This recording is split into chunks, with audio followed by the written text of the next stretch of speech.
வணக்கம் நண்பர்களே, நீங்கள் பார்த்து கொண்டு இருப்பது உங்கள் குங்குமம் ரிவ்யூ. மாங்காய் தோப்புல வந்து மாங்காய் ஆட்டியா போட போறோம். சரி, அது ஒரு பக்கம் இருக்கட்டும்னு சொல்லிட்டு விட்டாலும் மறுபக்கம் என்ன நடக்குதுன்னு சொல்லிட்டு பாத்தீங்கன்னா, கரெக்டா நம்ம இலக்கியா இருக்காங்களோ அவங்க இருந்து காத்து இருந்து காலங்கள் போனதடி அப்படின்னு சொல்லிட்டு பாட்டு பாடினிருக்காங்க. நம்ம கார்த்திகோசரம் நம்ம கார்த்தி அவன் வருவானா சொத்து பத்திரை எடுத்துக்கொண்டு வருவானா அப்படின்னு சொல்லிட்டு ஒரு பக்கம் காத்து கொண்டே இருக்கிறாங்க. ஆனா என்னதான் வெயிட் பண்ணி பார்த்தாலும் வர்ற மாதிரியே தெரியலங்க. ஒரு பக்கம் டிலே ஆகி போயினே இருக்கு.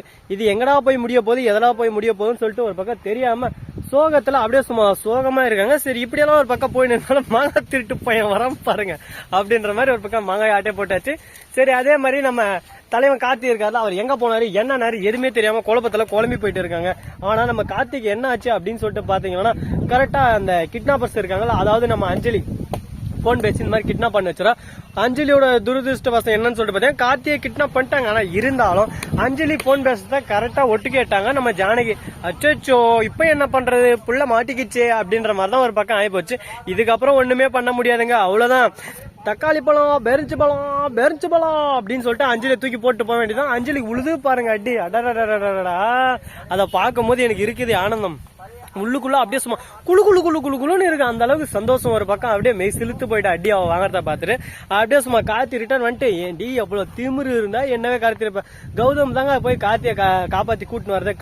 கௌதம் எப்படா தெரிஞ்சு அப்படின்னு சொல்லிட்டு பாத்தீங்கன்னா, உடனே இலக்கியா போன் பண்ணி இலக்கியா இருந்தாலும் கௌதம் கிட்ட கொடுக்க, இந்த மாதிரிதான் கார்த்தி கிளம்பலாம், இந்த அஞ்சலி இருக்கால இந்த மாதிரி கிட்னாப் பண்ணிட்டான், எப்படியானா நீ தான் காப்பாத்தணும் அப்படின்னு சொல்லிட்டு சொல்றாங்க. இதை கேட்டதை என்ன பண்றது ஏது பண்றது தெரியாம எந்த இடத்துக்கு போனா சொல்லுங்கம்மா அப்படின்னு சொல்லிட்டு சொல்ல, உடனே அஞ்சலிக்கு 4 போட்டு அஞ்சலிக்கிட்டே உண்மையை வாங்கிடுறாங்க. எங்க கடத்தின்னு போனாங்கன்னு சொல்லிட்டு அஞ்சலி உண்மையை சொன்ன உடனே அப்படியே சும்மா தேடின்னு ஒரு பக்கம் போயின்னு இருக்காங்க. இதுக்கப்புறம் தாங்க பரபரப்பான விஷயங்கள் நிறையவே நடக்க போகுது.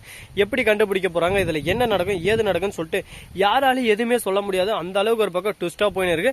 சரி, இப்படியெல்லாம் ஒரு பக்கம் போயின்னு இருந்தாலும் மறுபக்கம் என்ன நடக்குதுன்னு சொல்லிட்டு பாத்தீங்கன்னா, கரெக்டா நம்ம பைரவ இருக்காங்களா, அவங்க வந்து போன் பண்ணி ஒரு பக்கம் போலீஸ் கிட்ட எல்லார்கிட்டையும் இன்ஃபார்ம் பண்ணிருக்காங்க. இந்த மாதிரி தான் ஆச்சு, அந்த மாதிரி ஆச்சு, இந்த மாதிரி எல்லாம் பிரச்சனை எல்லாம் வந்துன்னு இருக்கு, இதெல்லாம் எப்படி தவிர்க்க போறோம்னு சொல்லிட்டு தெரியல, நீ தான்ப்பா எதனா ஒண்ணு பண்ணணும் அப்படின்னு சொல்லிட்டு சொல்ல, உடனே கௌதம் இருந்து நீங்க எதுக்கும் கவலைப்படாதீங்க, எல்லாமே நான் பாத்துக்கிறேன் அப்படின்னு சொல்லிட்டு சொல்லிருக்காங்க. இதை கேட்டதும் ரொம்பவே ஷாக் ஆயிட்டேன் நம்ம கௌதம் இருந்து. என்னடா இது இவ்வளவு சீரியஸா போயின்னு இருக்கா, என்னதான் ஆயிருக்கும், என்னதான் பிரச்சனை அப்படின்னு சொல்லிட்டு ஒன்னும் புரியல. கடவுளே என் தம்பிக்கு எதுவும் ஆகக்கூடாது அப்படின்னு சொல்லிட்டு கடவுள் ஒரு பக்கம் ப்ரே பண்றாரு. எல்லாமே நல்லபடியா நடக்கும்னு சொல்லிட்டு நான் ஒரு பக்கம் கடவுளை வேண்டின்னு இருக்கேன். சரி, இப்படியெல்லாம் ஒரு பக்கம் போயின்னு இருக்கு. அதே சமயத்துல மறுபக்கம் கரெக்டா நம்ம கௌதமும் போயிட்டு கண்டுபிடிச்சாரு. ஒரு அடர்ந்த காட்டுக்குள்ள ஒரு அடர்ந்த குடோனு, அந்த குடோனுக்குள்ள தாங்க கட்டி வச்சிருக்காங்க. என்னடா இது சீரியலாகட்டும் படமாகட்டும் எல்லாமே எதனா ஒரு குடோனுக்குள்ள தான் கட்டி. ஆமாங்க, அந்த இடத்துக்கு தான் யாரும் அதிகமா வர மாட்டாங்க. இந்த சரக்கு அடிக்கிறவங்க சும்மா லவர்ஸ் இந்த மாதிரி ஆளுங்க தான் அங்க வருவாங்க. அதனால இந்த மாதிரி இடத்துல வச்சாதான் ஒரு பாதுகாப்பா இருக்கும் அப்படின்னு சொல்லிட்டு ஒரு முடிவை பண்ணிட்டாங்க. இதுக்கப்புறம் தான் ஒரு ட்விஸ்ட் நடக்க போதுங்க. கரெக்டா அந்த இடத்துல என்ன மாதிரி ஒரு பையன் லைவ் போட்டுன்னு இருக்கான். அவன் வந்து கரெக்டா அதை வீடியோ எடுத்து அப்படியே சும்மா பேஸ்புக் அப்லோட் பண்ண, அதே அதை பார்த்துன்னு நம்ம கௌதம் லொகேஷனை பார்த்துன்னு வந்து அப்படியே சும்மா தாறு மாறு தக்காளி சோறுன்னு ஒரு பக்கம் வச்சு விளாசி விடுறாருன்னா பாத்துக்கோங்களேன். அடிக்கிற அடியில் ஓராத்தனுக்கு அப்படியே சும்மா எலும்பு முறிவு ஒரு பக்கம், மறுபக்கம் சத முறிவு, என்னென்ன முறிவு இருக்கும் அனைத்து முறிவும் ஆயிடுச்சு. சோ நண்பர்களே, இந்த வீடியோ பிடிச்சிருந்தா லைக் பண்ணுங்க, கமெண்ட் பண்ணுங்க, ஷேர் பண்ணுங்க, டிண்டிங் பெல்லை தட்டி விட்டு போங்க. அப்பதான் நான் போற அடுத்த வீடியோ உடனுக்குடன் வரும். மிக்க நன்றி. தேங்க்ஸ் ஃபார் வாட்சிங்.